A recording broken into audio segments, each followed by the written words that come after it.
Welcome to My Modern Myth. I'm Eric, and this is a Rolling Reflections edition where we dive a little deeper into the idea of Jujitsu and how, even if you're not in Jujitsu, how we can use sport and exercise to further along our journey of growth as we write the best life story possible. Before I get into the reflection after I rolled last night, which is centered around, am I making progress? And a few of the ways that I reflect to remind myself that I am, even if sometimes it doesn't feel like it. But first, last night was a special class. It was a promotion class after we combined with the kids and did some cool stuff.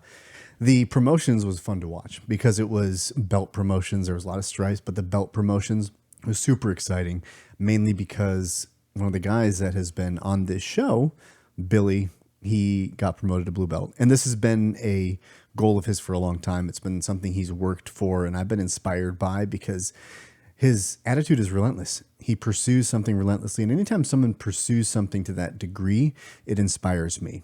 And maybe it's not a blue belt for me. Maybe it's this that I pursue relentlessly. Maybe it's something else, but it doesn't matter. Watching a football player go from high school to the best in the league, that's inspiring to me to watch someone's journey and watch them attain the goal that they set out to, but yet still not have that be the end of the journey.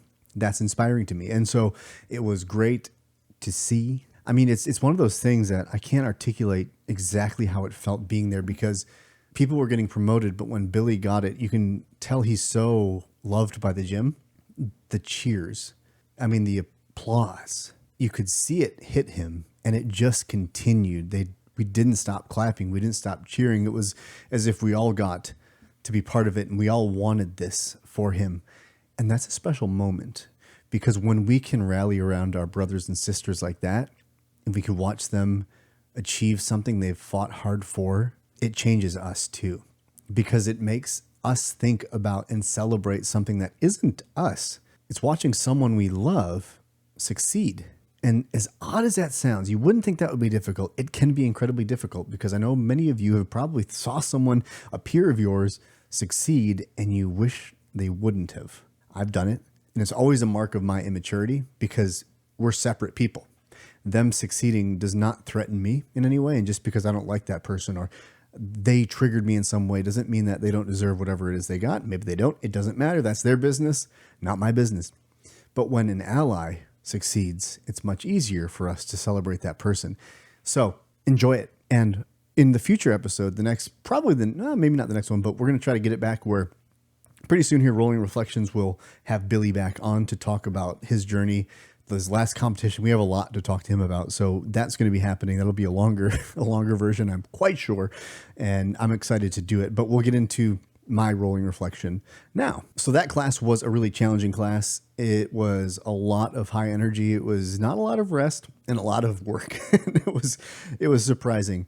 And I'm glad I was there for it because sometimes those tests to see where your cardio's at, where your grit is at, where you're going to bail out, where you're strong, where you're weak, where that threshold is of what your body can do.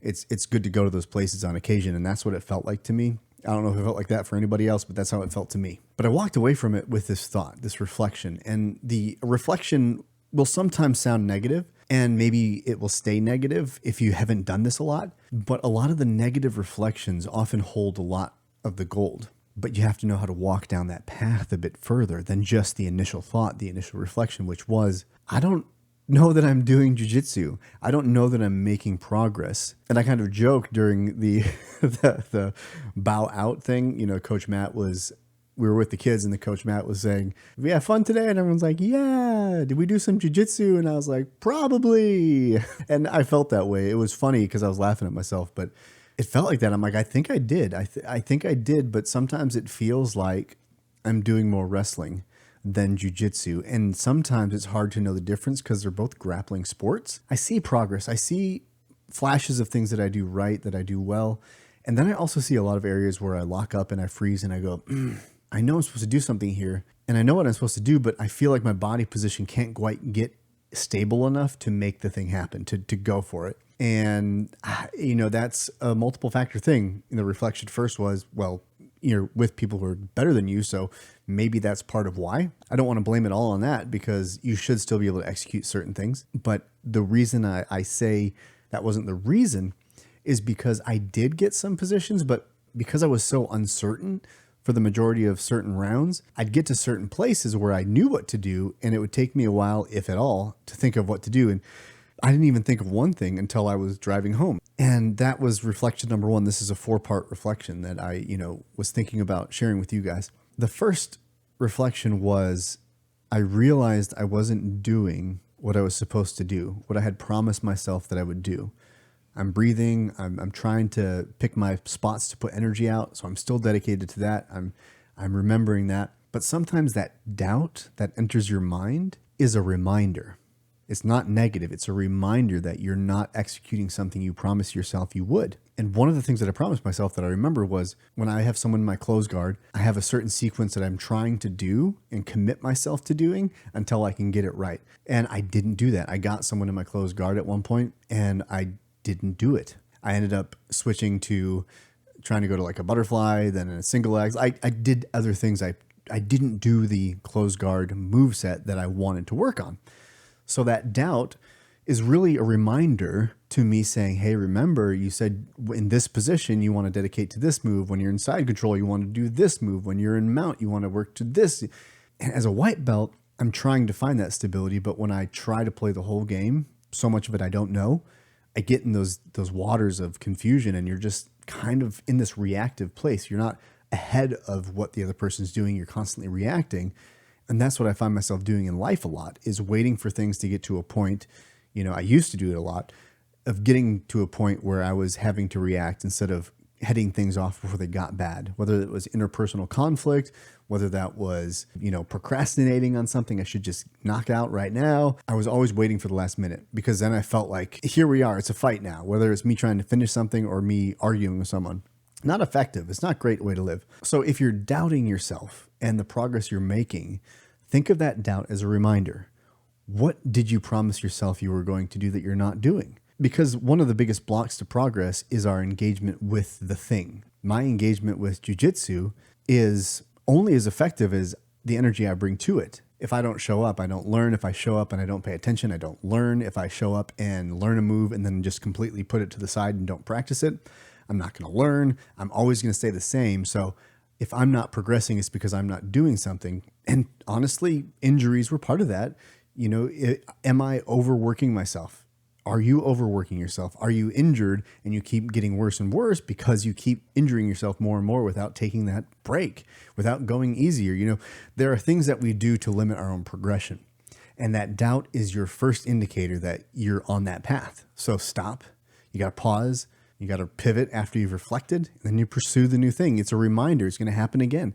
I'm going to forget to dedicate myself to this movement sequence, and I'm going to feel this, feeling of lack of progression, even though I've probably progressed a little bit since this reminder, and hopefully in 3 months when I forget again, I'll have progressed. And so that fall back isn't as far because I have been progressing. It's just I'm reminded I'm not doing the things that I need to do. So that's the first reflection. The second one is to find areas where you are progressing. And they can be very simple, very small. One of them is I asked myself, well, how am I doing with panic? Because when you first start a sport, when you first start something, a lot of things are going to come up. Panic might be one of them. I am negative self-talking myself might be another one. Pure confusion of how I'm supposed to make my body do this thing, how I'm supposed to make my mind remember this, how I'm supposed to execute in chaos. There's all of these things that you couldn't do when you started the thing. And you have to remember the things you couldn't do, because as time goes on, those are the things that are going to show you that you've made progress. So I asked myself, what were some of the early issues I was having a year ago? Panic was one of them. Getting on bottom, getting smashed and smothered, and then panicking because I can't breathe. I had that situation arise last night at class where I'm on bottom getting smothered and I feel that panic rise, but it was okay. I felt it and I knew what it was. I created space. It wasn't great, but I was able to create space and work towards a better position. And I fought that urge to tap because the panic makes me want to tap, or it used to anyway. Losing some of the panic response is progress. Building confidence is progress. Being able to talk to people is progress. Being able to not get inside your head and imagine what this person thinks of you or how they feel about you because of the way they looked at you, is progress. Progress isn't just stripes and belt colors. It's how have you grown as a human being? How much more closely aligned to your fundamental core are you, where you can show up in uncomfortable situations and still be you and not be reactive and not go home telling yourself stories. That's progress if you can do that. So stay close, like remember those things, not to say like I'm never going to get there because this is where I'm struggling. No, it's good to have a list of those things that you started off struggling with so that in a year you can look back and say, hey, I've made that progress. I don't do that anymore.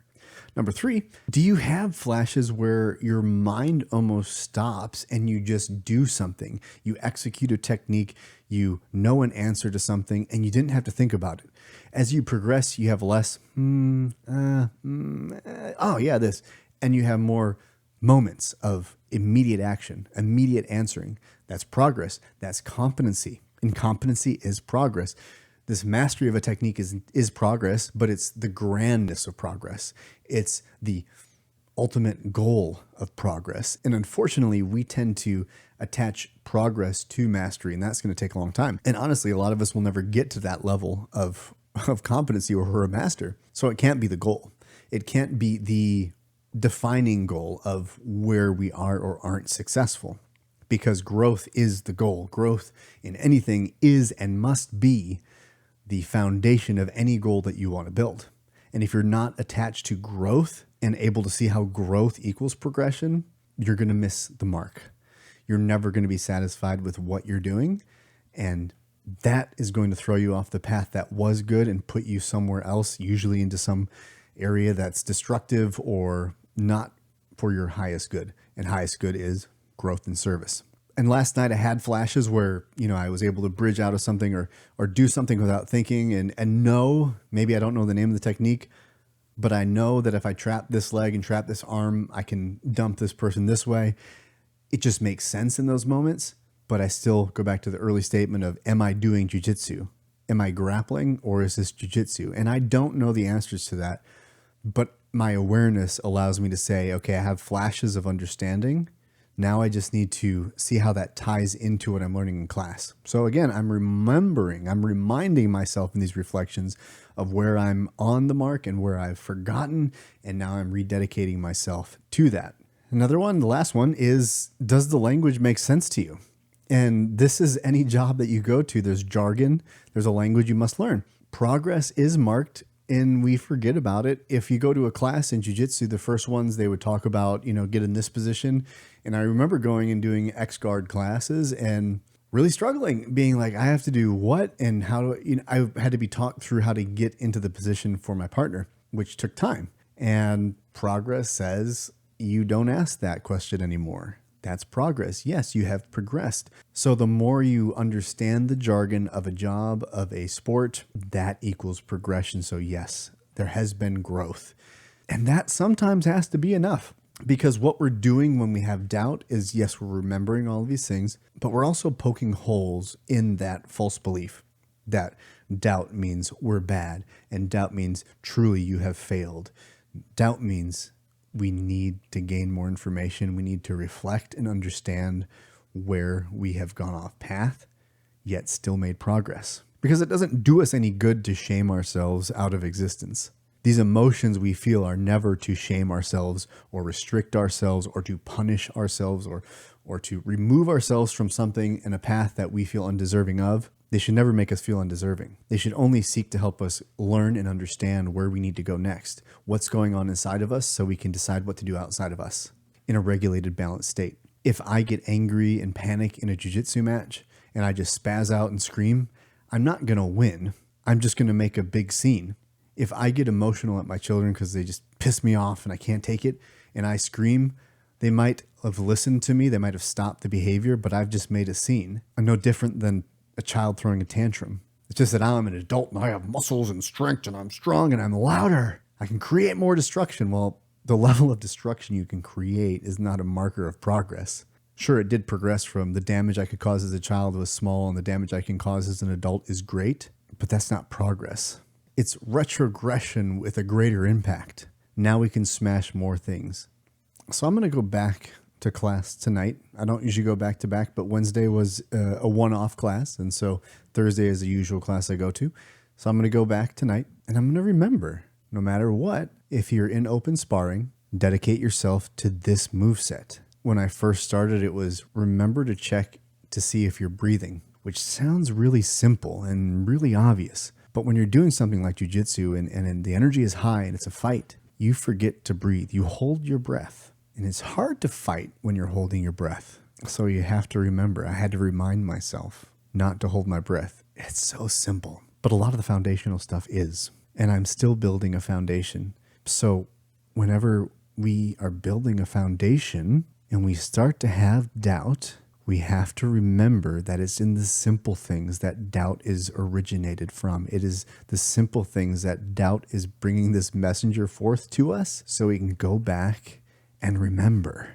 We can reflect and remember so we can re-engage with that promise we made ourselves and get reality to surround doubt so that we can say, thank you, I know what to do now. And that is recommit ourselves to this path of growth that maybe you didn't know you were on. But now that you do know you're on, that awareness now gives you the opportunity to make new choices when these old situations arise that used to make you lose belief in yourself, that made you say the negative and hurtful things, that made you want to give up. Now they call you forward with new understanding. They have allowed you to seek and gain new information to remember what it is you're here to do and what you need to do about that doubt. So until next time, journey well, my friends.